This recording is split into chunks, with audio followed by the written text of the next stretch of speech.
வணக்கம். தினதரணி செய்திகள். நெல்லை மாவட்டம் மேலப்பாளையத்தில் புறநகர் ரோட்டரி சங்கம் சார்பில் மரம் நடுவிழா இன்று நடைபெற்றது. இது குறித்து டாக்டர் பிரேமச்சந்திரன் நம்மிடம் கூறியதாவது: மேலப்பாளையத்திலே ஒரு அருமையான மினி ஸ்டேடியம் இருக்கின்றது.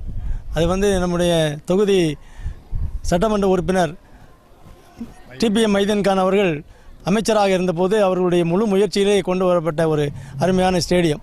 அதில் மக்களுடைய பயன்பாட்டுக்காக ரொம்ப நாள் இல்லாமல் இருந்தது. இப்போ புதிதாக நாங்கள் எங்கள் புறநகர் ரோட்டரி சங்கத்தின் சார்பில் அதை தத்தெடுத்து அதில் நிறைய துப்புரவு பணிகள் எல்லாம் செய்து இது மக்கள் பயன்பாட்டுக்கு வந்துள்ளது. இன்று பாளையங்கோட்டை கல்வி மாவட்டத்தினுடைய சோனல் ஸ்போர்ட்ஸ் இங்கே நடந்து கொண்டிருக்கின்றது. சிறப்பாக நேற்றும் இன்று நடந்து கொண்டிருக்கின்றது.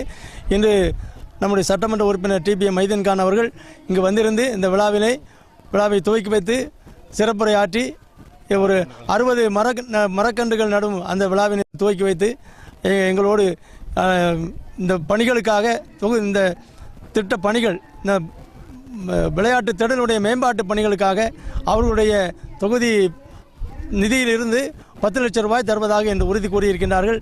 அதை வைத்து நிறைய பணிகள், இந்த மரங்களை பராமரிக்கின்ற பணி மற்றும் நல்ல சுத்திகரிக்கப்பட்ட குடிநீர் வசதி, இன்னும் அந்த பாதுகாப்பு ஏற்பாடுகள் அனைவரும் செய்வதற்காக புறநகர் ரோட்டரி சங்கத்திலிருந்து நாங்கள் முயற்சி எடுத்துக்கிட்டு கொண்டிருக்கின்றோம். மக்களும் எங்களோடு இருக்கின்றார்கள். குறிப்பாக சொல்லப்போனால் நம்முடைய மூத்த பத்திரிகையாளர் TSM ஹசன் அவர்களுடைய முழு முயற்சியில் தான் இன்று நம்முடைய MLA அவர்கள் இங்கு வந்தார்கள். மற்றும் அந்த பணிகளில் இணைந்து பணியாற்றி கொண்டிருக்கின்ற எங்கள் ரோட்டரி சங்கத்தினுடைய தலைவர், செயலர் மற்றும் உறுப்பினர்கள் அனைவருக்கும் எங்களுடைய நன்றி.